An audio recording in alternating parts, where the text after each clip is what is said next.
The 90% win rate in options is often talked about, but it's often most misunderstood, especially when selling options. People like to hear 90% and assume that they'll be profitable 90% of the time. That's not what it means. And the difference between what most people think a 90% win rate produces and what it actually produces explains why so many people run this strategy for years with excellent results, while others blow it up in their first 6 months doing the exact same thing. So here's what the 90% win rate actually means here, okay? When you sell a cash secured put, that option has a delta, a number between 0 and 1. That represents the probability the option will be in the money at expiration. A delta of 0.10 means approximately 10% chance that the stock falls below your strike by expirations, which means there's approximately a 90% chance that the option expires worthless and you keep that full premium. That's where that 90% win rate comes from that you see people talking about. It's not a performance claim. It's a probability built into the options market based on historical volatility and time, right? You're selecting strikes that are far enough below the current stock price that the market gives them only a 10% chance of actually even happening. At a 20 delta, 0.20 delta, still conservative, you're at roughly 80% win rate. At 30 delta, about 70%. The win rate is entirely a function of strike selection and time to expiration. You choose your win rate by choosing your strike. But here's a framework that really separates using the 90% win rate correctly from using it as a complete false sense of security. Look, a 90% win rate by itself tells you absolutely nothing about profitability. A strategy can have a 90% win rate and still destroy an account if 10% losses are large enough to wipe out every single win that's even generated. This is called expectancy, the average outcome per trade when you factor in both the wins and the losses. A cash secured put strategy with a 90% win rate is profitable when the premium collected across the 90% of winning trades exceeds the losses of the 10% of assignments, and those assigned positions are managed well through the next phase, right? The covered calls that we run. This is why stock quality, it's not optional, okay? The 90% win rate protects you from assignment in the short run. The quality of the underlying business protects you in the 10% of the cases where assignment actually does occur. If the assigned stock, right, keeps declining indefinitely, look, no win rate is going to protect you from a bad underlying stock. A 10 delta put on a quality stock trading at $30 might be struck at somewhere at $26 or $27, 10 to 13% below the current price.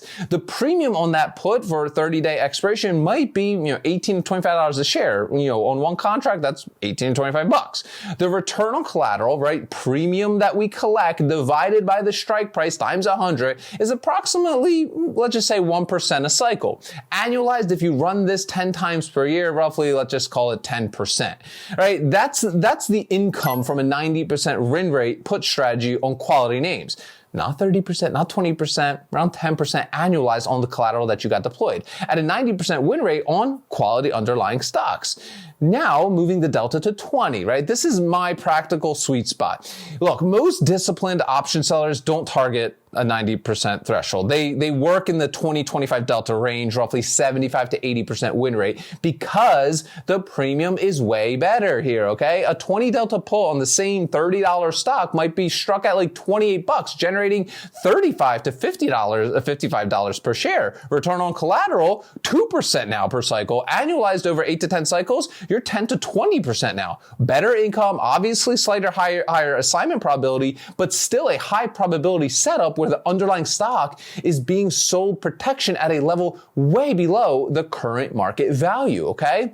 Let's talk about the 10% that do get assigned and why it, in my opinion, it's not a disaster. And this is the part of the strategy that most people overlook. The 10% of trades that result in assignment are not automatic losses like people think they are, right? If the underlying is a good quality dividend paying stock and you were assigned at a price that you evaluated and accepted before selling the put, Why are you saying assignment's a failure? It's just phase 2. You now own 100 shares of a good quality company that you pre-approved at a price that you pre-approved that you wanted it at. You now sell a covered call. The dividend also arrives. The covered call premium continues to reduce your effective cost basis as well, right? The 10% assignment rate managed correctly on good quality stocks often converts to break even or profitable outcomes over time. The strategy fails when the assigned stock is honestly crap, low quality, declining fundamentally, or was just chosen based on how much premium you could possibly collect.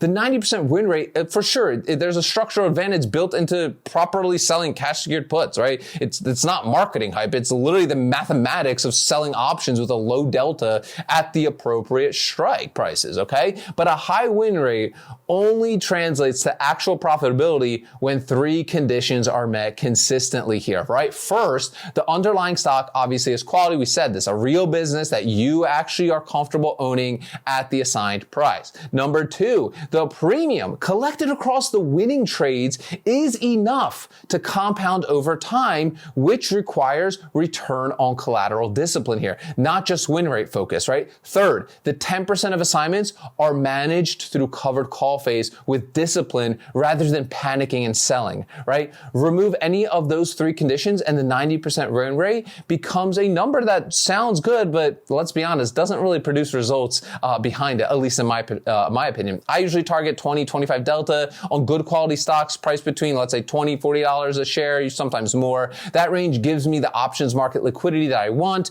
premium that's decent for my account size, and quality underlying businesses where if I'm assigned, doesn't create a crisis that I'm freaking out about, right? I usually look at the lower Bollinger Band and RSI approaching oversold levels before opening up the chain as well. If the technical setup isn't there, I just wait. I don't manufacture trades for the sake of activity. The best options that I've ever sold were the ones where every filter aligned for me, right? A good quality company, technical timing, appropriate premium, and a position size that fits my reserve limits, okay? The win rate handles itself when the underlying setup is right. I got some questions for you guys, as always, down below in that comment section. Number 1, are you currently running cash secured puts at a specific delta target that you like? And what range has produced, at least for you, the most consistent results for you? And number 2, of the 3 conditions we talked about today, quality, underlying stock, meaningful premium, disciplined assignment management, which one do you find the hardest to really maintain for yourself consistently over months? Let me know down below in the comment section. Also, if you're brand new to all this, you're definitely going to want to attend the full ARC options strategy. You get my 15 favorite stocks under $30, my 2 premium calculators, and my full trade lock template, all completely for free. So if you're interested in all that stuff, plus 90 minutes of workshop, click the first link in the description of today's video. Guys, remember, sell options, collect premiums, repeat. I'll see y'all tomorrow.